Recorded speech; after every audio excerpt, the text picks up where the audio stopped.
What's going on, everybody? Welcome back to another episode of the Fans View podcast. Today's guest is one of the most charismatic personalities on the independent wrestling scene today. He's built a reputation for entertaining audiences inside and outside the ring, and recently expanded his resume with appearances on television and in the new Scary Movie film. Please welcome to the show, Pretty Rich Wise. Rich, how are you doing tonight? Well, thank you, Mr. Jared. I appreciate you having me this evening. Man, we appreciate a star like you making time for the Little Old Fans View podcast. It's okay. I still got to take care of the little people, you know? Hey, we appreciate that. We appreciate that. I'm just going to jump in because I know your time is money and it's precious. Take me back to the beginning. What first made you fall in love with professional wrestling? Honestly, they're my first memories. I am that age that it was probably like 1983, 84 when I was first watching wrestling, and of course Hulk Hogan. My first memories are probably like WrestleMania 2. I do remember that being on TV with King Kong Bundy, and it's always been a part of my life. I watched heavily as a kid. I kind of got in and out of it as I became a teenager. When when Hogan went over there and that whole thing happened, I started paying attention to WCW. Then NWO hit and I was watching again. I was around 16, 17, 18 through all that. Then I stopped watching again somewhere when they merged WCW and WWE. So I really didn't watch again from that point. I check in on it there, here and there, but I just wasn't that interested anymore. I was getting in a lot of trouble. But I started watching it again when I was around 38 years old, 39 years old. It was the era when the Usos were being painted up. Enzo and Big Cass were out there. And what had happened was I was dating this girl, or I started dating this girl, and she was a bartender who happened to be off on Monday nights. We were flipping the channels one time, wrestling was on, and we both got stuck on it. And we said we should make this our date night. A couple weeks down the road, we saw there was a punk rock show in Sanford, Florida, where we were living near, and they were going to have pro wrestling there. And this was Mid-Florida Wrestling was the name of the promotion there. And we showed up. I just wanted to feel what that ring felt like, touch it a little bit. And I saw a guy named Rico Moon. He was in there taking bumps, boom, boom, boom. And I asked if I could come in and take a few bumps. I did. Hurt myself. I told them I knew what I was doing. I obviously did not. And they said they trained me. I worked with those guys for a little bit, but honestly, I learned things the wrong way. Not through Rico Moon, but Rico Moon ended up taking me to Alpha on Hawaii. He said he saw something in me and then took me to the Wild Samoans, and then we went from there. Yeah, and that's kind of what I wanted to get into was you were trained, as you just said, by the legendary Alpha of the Wild Samoans, of the bloodline lineage. What was the process of getting trained for you, and what did breaking into the business look like? I think the training was different than I'm seeing at other schools. I've gone to other seminars and schools and watched other people be trained. Pops taught, we call him Pops. Pops taught the storyline. He taught psychology. That was the biggest thing. We weren't learning moves right off the bat. It was drills. It was those Samoan drills over and over. He would try to break you. You'd go in there and, I'd hear Pops yelling at me, "Don't throw up in my ring, son." "I'm not, Pops." "You throwing up?" I'd be outside of the, it's Florida, very hot in the summertime. And they were in like a storage unit, and he didn't like the fans on because we couldn't hear him too well. If those big fans were running, so we have to turn them off. But, man, he just blow you up. And I was a lot older, but I was determined. I never thought it was a possibility that I could be a professional wrestler. In my eyes, there are too many guys out there that shouldn't be wrestling. I don't know if I should be wrestling. Right. I know I'm a good character. I'm not. It's not so much a character as it is just who I am. But to me, those wrestlers, like in the early 80s, they're all big guys. They're huge. Who am I? Like the small guys, even like the Bret Harts and the Shawn Michaels, and they were in my head still like 6'1", 6'2". Right. But they're probably more likely 5'10", 5'11". Yeah. Either way, it's something that never even crossed my mind. And I lived in Ocean City, Maryland, which the crazy thing is 20 years ago, before I ever moved to Florida, Pops had his school up in Allentown, Pennsylvania, which is only like 3 hours from Ocean City. I took my brother, which you can find this on YouTube. There's a Thunder episode where Haku is in the back and he's fighting Norman Smiley and Brian Knobbs. It's in Salisbury, Maryland. Basically, I take my little brother to a wrestling show. My girlfriend showed up. We had tickets, front row seats, and she showed up thinking she could just sit next to us. And I was like, "No, that's not how it works, babe. Sorry."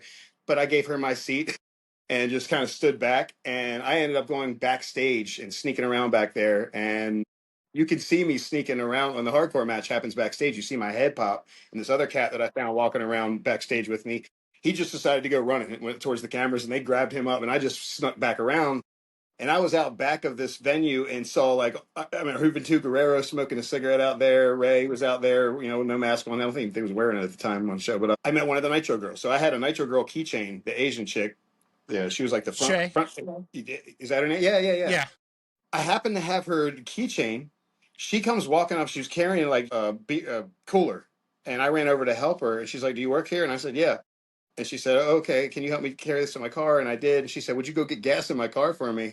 I said, sure. And I happen to have these Beanie Babies on me, a Goldberg and a Kevin Nash Beanie Baby. I know I'm telling you this long ass story right now. No, please.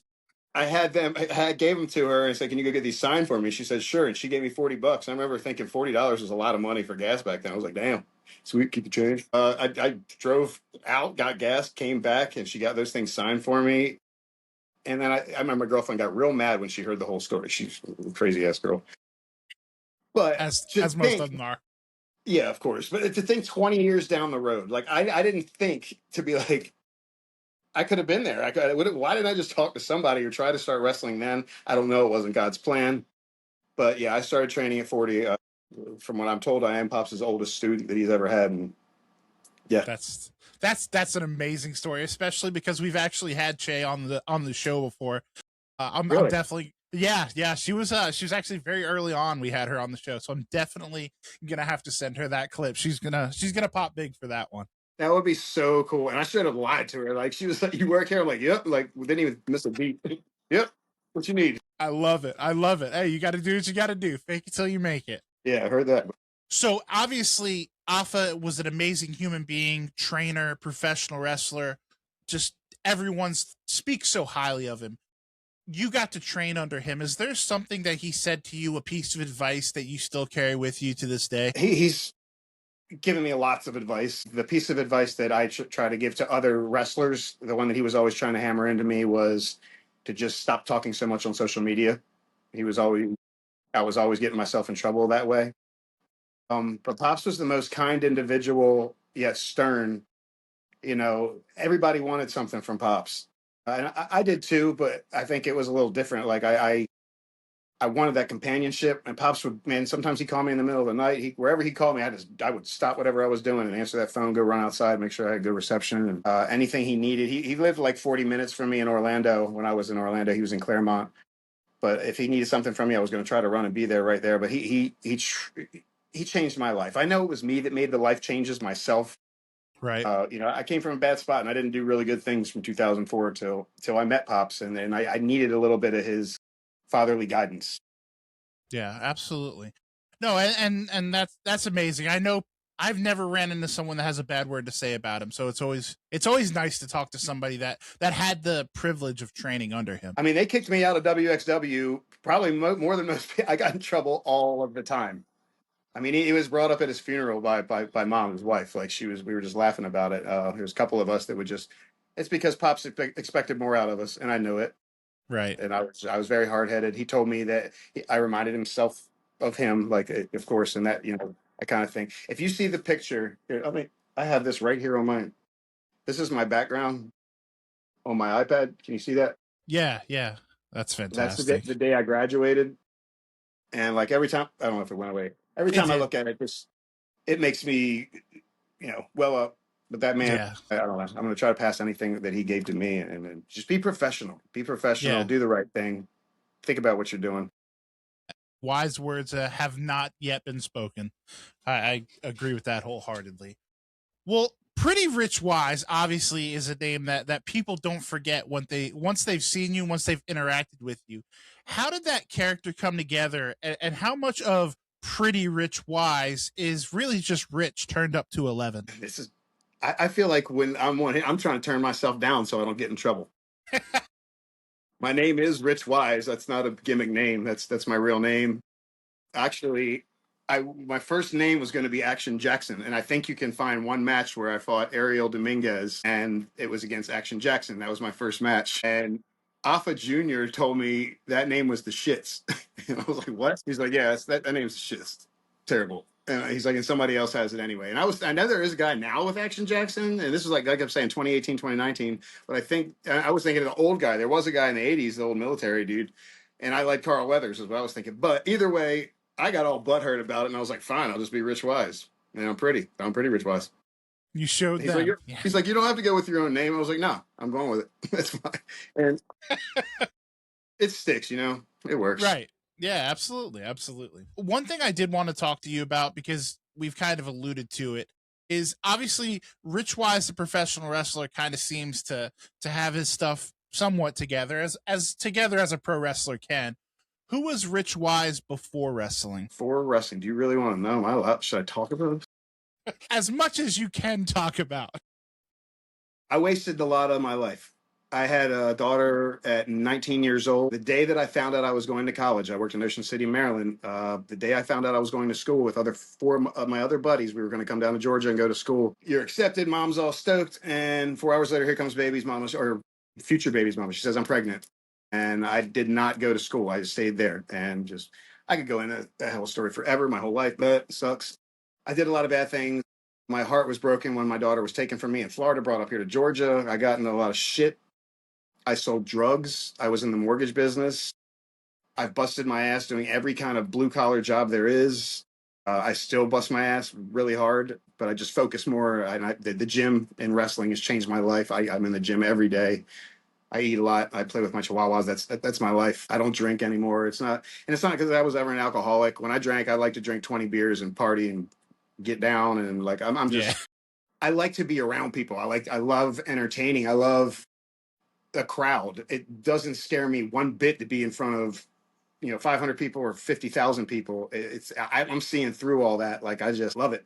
And it wasn't, I was always going out thinking it wasn't my girlfriend at the time. She was like, you always think you're going to miss something. You always got to go up there. You always got to do something. And it's just, I like being around people. And Right. I'm talking my ass off right now because I don't get to see anybody anymore. And I don't get a chance to talk to somebody. I'm running my mouth right now.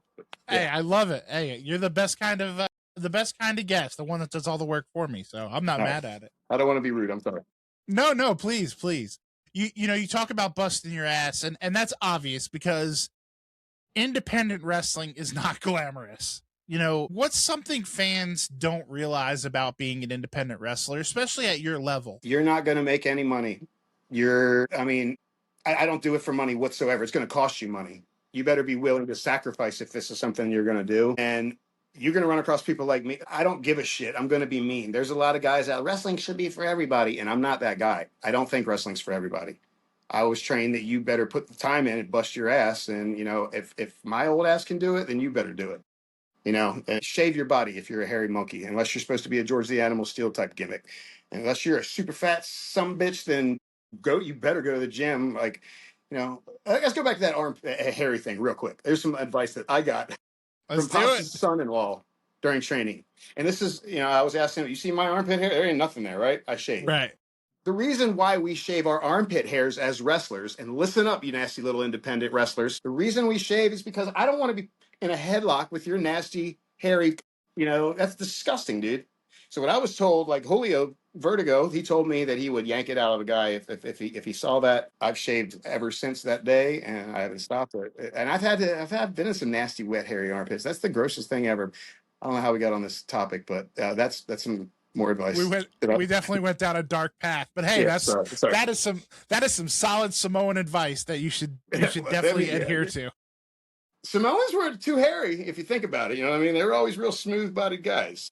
That's fair, but when they tell you something, you better do it. Oh, you dang well better do it. You've had the opportunity to work in a lot of locker rooms. What are some of the biggest lessons you've learned over the years? And I know that's super vague, but shake everybody's hand right when you enter a locker room, especially if you're the new guy in that locker room. It's not the one that you're always in. We don't expect, if I'm in the same locker room all the time, we're going to say hi to everybody. But if you're entering a new locker room, shake everybody's hand, introduce yourself, clean up after yourself, just have respect. It's not just your locker room. I know sometimes this is a job for a lot of guys. Other people take this a different way. They take it more seriously than others. Some people are out there to play, and other guys aren't out there to play. And I would just say, listen to others, and, make friends. Don't tell anybody anything personal. These motherfuckers will use it against you. You can bleep that. Sorry. No, you're good. You're good. Yeah, don't trust anybody. That's what I'm finding out in the acting world too. You just, it's you versus everybody else. This is a competition. Wrestling is a competition, even though we know who's going to win. It's still Yeah. a competition. And that, I mean, get professional gear. You'll see I always have professional gear. I'm not the biggest guy out there. I'm by far the best wrestler. I'm a terrible wrestler. I just like to kick ass. I like to go out and have fun.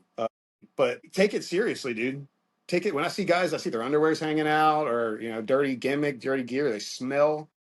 Just take a little bit of pride. It's not that Right. expensive. And if something you really love, like, stop buying so many damn video games and your Pokemon cards, you weirdos, and your freaking anime kids, and stop. Yeah, don't get me started on these freaking kids. I love you so much. I might have a new favorite wrestler.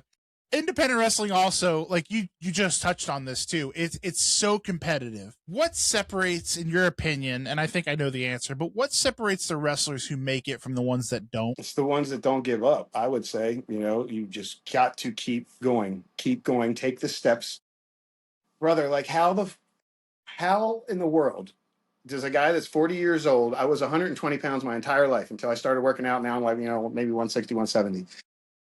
How the hell did I make it onto? Okay, I'm gonna give you this quick story where I was put on Monday night, or no, I'm sorry, on a. It was the pre-show for a takeover. It was NXT, one of those, and I don't. There still wasn't fans in the crowd. It was during the COVID era, and Pat McAfee was doing this match with Adam Cole. And do you remember right when Pat McAfee first came in? He was doing the backflip Yep. off the top. Yep. And then we were security. They went in and to stop that match. And I remember I was one of the.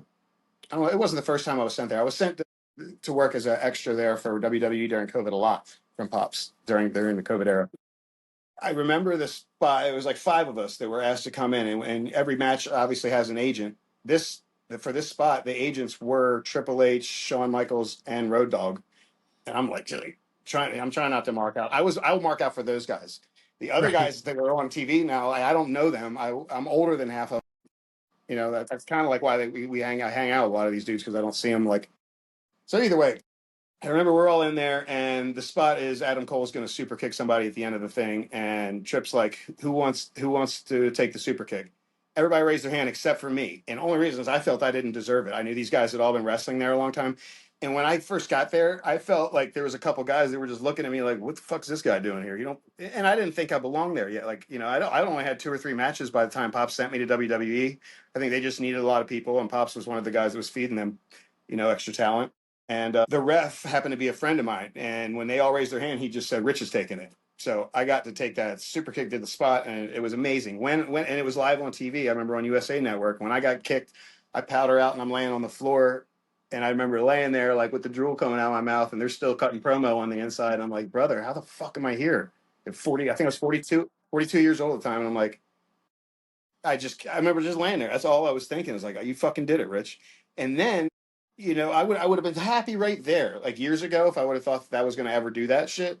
Mm-hmm. And then you just go again, do more, do more. I can do more. Like, can I do this? Yes, I bet. Wow. Tell me I can't. Watch me. I don't I know. love Just that. keep fucking going. Have a plan and do it. And all you guys out there, most of you guys out there listening, are way younger than I am when I started.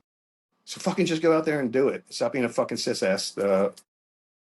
I love it. Stop playing I with your love it. Pokemons and start going out and poking some moms. You know what I'm saying? Yeah. I love it. I definitely got a new favorite wrestler, by the way. Hell yeah, brother. You've actively started branching out beyond wrestling. Has acting and entertainment outside the ring always been something that you wanted to pursue, or is this kind of a happy accident that you stepped into because of wrestling? I've always wanted to do this. Like, I mean, as a little kid, I would be like, "Yeah, I want to be a wrestler." I remember telling little girls in school, "I'm going to be a wrestler. I want to be an actor." But I feel like everybody wants to do that. Like, right? Like all kids, Right. everybody. You couldn't tell somebody, "I want to be an actor" when I grew up. Like, yeah, whatever, retard. Sorry, you might want to cut that one out. I don't know what we're allowed to say anymore. But shit, I love it. It pops me. That's all that matters. you know what I mean? Like, but let's go back. Kurt, somebody would ask you, "What do you want to be?" And you would have to try to come up with some smart response or something like that. And I did get in the mortgage game. Like, I was good at the sales and talking to people. I like yapping, but it's not something I love. And when I try to get a job these days, I'm broke as hell. The business is coming back. So they're like, "Why do you want to get in the mortgage business? Why do you love the mortgage business?" I'm like, "Why do you love? Nobody loves the mortgage business, weirdo. Like, we love money. Like, nobody Right. loves this shit." I do love wrestling, and I do love being on camera. I was on camera with Sylvester Stallone, dude. Like, with Tulsa King a couple of months ago, and he was 5 feet away from me. So you guys, when season 4 of Tulsa King, the last episode, look for me. I'm just sitting at the bar. when I moved here to Georgia a year ago, and I knew that they call Atlanta the Hollywood of the South. So that was Mm-hmm. my idea. I'd always wanted to do something like this. I did a little bit of independent work in Florida, but nothing that ever came of anything. And I think being in the ring gave me my chops or whatever you call, Right. I'm not scared of the camera, and I think I can go now. But I took some small background. This is a step. If you guys are looking for advice how to get in that world, all I did was start taking some of these background roles, and there's tons of them. And shit, in a matter of 6 months, I was on 14 different projects, including a game show, something on MTV, movies, scary movie, which most of y'all seen the beginning of that, and there's a little spot there, but I'm getting better and better spots as it goes. And you rub elbows, you meet the right people. And on that Tulsa King, I'll just remind myself that I was sent a script 2 days ago, and this sounds really cool. It's a role, something about a TV show that involving street racing. I'd be playing some young kid's dad, trying to tell him, I don't know, it sounds like Fast and Furious ish. And I think they're Right. going to try to sell it to Netflix. I don't know, but take every Very cool. opportunity to open those doors and kick them right through. Sorry, yeah, let's go. I had some Very coffee, cool. man. I've been drinking coffee. Sorry. Hey, I'm with it, brother. I appreciate it. You just talked about it. Fans recently got to see you in the new Scary Movie film. Like you said, you've been on screen multiple times. Most recently, maybe Scary Movie. How did that opportunity specifically come about? Honestly, I think some of these casting agencies, once you start working for them, they'll get in your email and they'll let you know they're looking for specific spots. And one they were looking, I'll give you guys a little behind the scenes that nobody knows on the internet. I've said it a few times. This is what happened with that one. I was booked at a role playing a thug, and they don't tell you too much when you get these roles. I knew I was a thug, and I sent in a little costume of what I would wear, and you kind of bring your own costume, what you think, and usually they'll take it all off you and put you in what they want you to be in. Right. So I was all stoked to be in Scary Movie, and sometimes it'll say featured role or a featured background, meaning you're probably going to get some screen time, or it's a few of you as opposed to a whole bunch of background people in a room or whatever. Right. So I think it was in like November, and I'm stoked to go. And then all of a sudden, the night before, I get a call saying that they canceled it, and we'll let you know if we decide to reshoot. And I'm just like, well, that sucks. 2 weeks later, I was on another movie, a movie called Da Vinci. I don't even know when that's coming out. The Last Supper or Da Vinci. I'll let you guys know more when I know where that is. But I was in that one, some Renaissance film. I was on that movie, and one of the we were talking about Scary Movie, and he's like, yeah, it already wrapped up. And I'm like, oh man, like I didn't know. They didn't tell me it wrapped. They just said, we'll let you know. And he's like, yeah, they already wrapped. He's like, what happened was Cardi B was supposed to be in that scene with you, and she had a baby, so she had backed out. And he also said she didn't like the scene. I don't know if that's true. So it was canceled. So fast forward months down the road, I see the trailers coming out, like I don't know, like March this was or something. And we get an email saying, we want to reshoot this. Can you make yourself available? But this time they wanted us to come in for fittings, to wear an actual costume and all this stuff. And I was stoked. And that's what happened. They got Tiana Taylor to do that spot. So that little scene with Tiana Taylor was originally supposed to be Cardi B. But, Wow. There we go. That's some fans view exclusive. I love that. I'm going to give you one more little piece, which is even funnier, I think. But in the movie, did you see the movie? Not yet. Not yet. Okay, well, I'm pretty sure, unless I missed it and I asked somebody else, they cut out Carmen Electra's fart. So I don't know if you remember in the first movie she farted. Yes. Yeah. Well, they did it again, like as like a A callback. Yeah. Yeah. And I remember them telling me, because my buddy was in that scene, and so he told me what happened, and I was like, shit, I would love to meet Carmen Electra, but I was in the whole other scene. But he told me about it, and I was watching the movie, waiting for her to fart, and she didn't. So yeah. We're missing a fart in Cardi B. I'm gonna leave that. There's so many jokes right there, but I'm just gonna leave that alone. What was it like stepping on a movie scene compared to stepping in a wrestling ring? I'm more comfortable on the movie set. Honestly, I'm still nervous right before I can go out of the ring. Like, I had a match 2 days ago. I was breathing. It was just hot in there. I walked up to the promoter and I was like, "Is it hot in here? Or am I just like really nervous? What's going on?" He's like, "No, it's real hot." But I was still. And that's another thing that the wrestlers will tell you is once you stop getting those butterflies, that's the time. That's the time to hang quit. up, hang them up. Yep. Yeah, but Yep. I'm not as Absolutely. nervous as I was when I first started. You're in the bathroom you can't pee, you get a little dribble going on. You got to pee. You're like, man, it sucks, and try to get over that. But For sure. For as sure. a movie set's cool, man. Like I feel like I want to go out there and show them that I'm meant to be here. I belong. Like I try to don't act like a weirdo. Maybe I act Hell too yeah. much like theirs, but somebody's gonna Hey, so they keep calling, so you must be doing something right. Yes, sir. As someone who's already found success in multiple forms of entertainment, be it movies, television, pro wrestling, Do you see acting eventually becoming a bigger part of your future? Maybe not phasing out wrestling completely, but is that kind of the direction you'd like to move? Absolutely. I mean, we can only take bumps for so long. I don't Right. see myself stop wrestling anytime soon. I don't see why. I mean, I am getting there. I'll be 47 this year, but I didn't take bumps for 20 years like most guys my age. I Right. think that's one thing I got going for me. So I don't know if I'll ever. With the difference here in Georgia, I did start taking a lot of the acting roles, so I backed out of wrestling so much in Florida. That's all I was doing. I was with CCW down there, but those guys ran shows 8 times a month. Yeah. I was just we're busy, and I just don't know everybody here so much. So if you know anybody out there is looking to book Pretty Rich Wise, please hit me up. Like I want to go out there and We're I'll put on a show. we're definitely going to talk off camera for sure. That would be great, man. As we start to wrap this thing up, Rich, obviously we have gotten to my two favorite questions. The first of which is obviously this is the Fans You podcast. It's branded as such because I'm just a fan.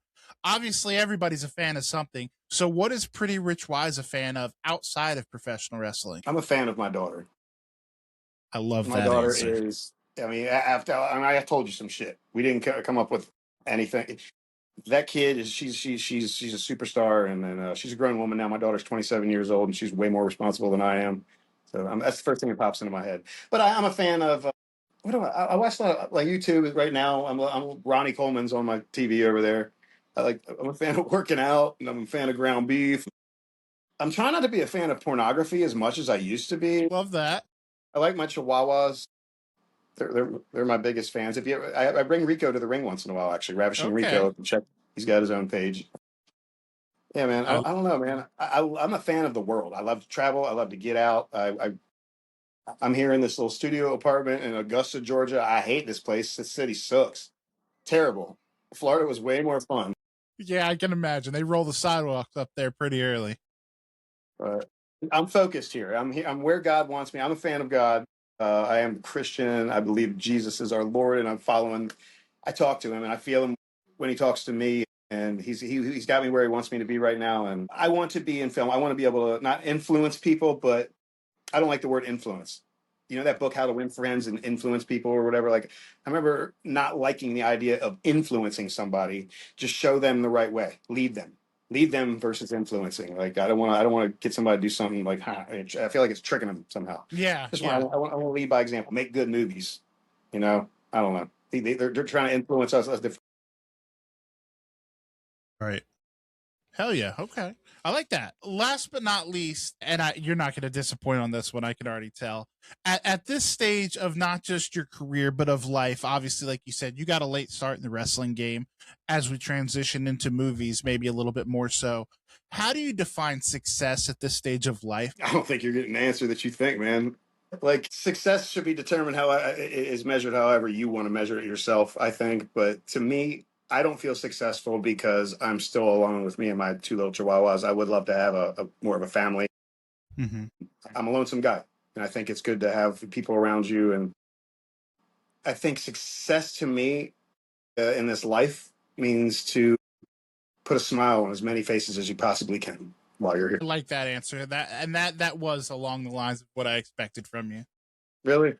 Yeah, for sure, man. Because you seem to have done some dumb shit in the past, but it really seems like you've got your head on straight now. You've got your priorities in order, and just from the short amount of time I've been talking to you, it seems like you're working towards something, whether it I'm be trying better. movies, whether it be wrestling, whether it be TV, whether it be being a better dog dad, whether it be being a dad. It seems like you're always working towards something, and that's all anybody can really ever ask at the end of the day, right? So That's what we have to do. We cannot be stagnant. Get off your phones, do something. Unless you're learning something, get off of your phone, do agreed. something, man. Agreed. Well, Rich, you get a bonus question because you're pretty rich wise. All right. ACW, Authentic Championship Wrestling, right there in neighboring Evans, Georgia, has a little show going on August 1st and 2nd where you are going to be partaking. And actually, on Saturday, August 1st, you're stepping in the ring with AEW star Jack Jameson. What's going through your head as you start to ramp up and get ready for this event? What's going through my head right now is number one, he's stepping into the ring with the Sultan of Sexy, Pretty Rich Wise, not the other way around. We have I had a match together before, actually. We worked a match over in Jacksonville, Florida, at a taco festival in Okay. front of like 3,000 people. It was a whole lot of people there. And he Okay. beat me, but I'm a little bigger than I was back then and a little wiser. I'm excited. ACW is going to be my debut there, and I think everybody thinks this guy is going to beat me up, but I'm going to have a little surprise waiting for that man once I see him. So get your tickets and get excited. Come see me. Hell yeah, I love it. And guys, make sure you go get your tickets. That is Authentic Championship Wrestling, AEACU. That's going to be on Washington Road in Evans, Georgia, August 1st and 2nd. That is a Saturday and Sunday. They're going to be doing some TV tapings. You can go to acwmayhem.eventbrite.com for your tickets. We'll make sure to link it in the bio of the podcast as well as the YouTube video. And speaking of links, Rich, where can people get a hold of you on social media? Do you have any merch? Plug away, my friend. Speaking is speaking of links, I'm thinking of sausage links, bro. I'm sitting here hungry with them. Pretty Rich Wise. All you got to do, you look Pretty Rich Wise. If you Google Pretty Rich Wise, you're going to find me. My Instagram, my Facebook, stuff on YouTube. I don't know, man. It was crazy. I was on that game show, the 1% Club, not too long ago on Fox. We had talked about Right. it before Yep. recording this, but they called and they asked me to come to DC. I was about to say I'm not going to lie. I was about to say that they flew me to DC, but they didn't. They wouldn't pay for me. They wanted me to drive, and I drove to do this interview. But yeah, like it was cool that they wanted me to come to begin with, and I was on the news up there in DC a couple weeks ago for I don't know why they wanted me out of the because I'm such a fancy pretty guy. They just That's wanted, what it is. That's what it I is. guess, right? I don't know. Yeah, if you just Google Pretty Rich Wise, you'll find me, and I appreciate any support you guys can give me. I am a better professional wrestler than anybody I've ever stepped into the ring with. Love it. That's all you guys need to know. Go make sure to show Rich some love. Go support him. Come out to ACW if you're in the area. If not, you can always hit him up on social media. Go check out his YouTube videos. Go see Scary Movie. Go check out the 1% on Fox. It's on Hulu still. I mean, there's a million ways you can support, and not all of them even would cost you a dime. So likes and comments are free, guys. Remember that. And then make sure once you're done checking Rich out, check out the show. That's the Fans View Pod on Instagram. It's 2026. Like Rich said, just Google it. You'll find us. And most importantly, guys, at the end of the day, don't forget, call your moms. If you haven't liked or subscribed, you're going to be joking me.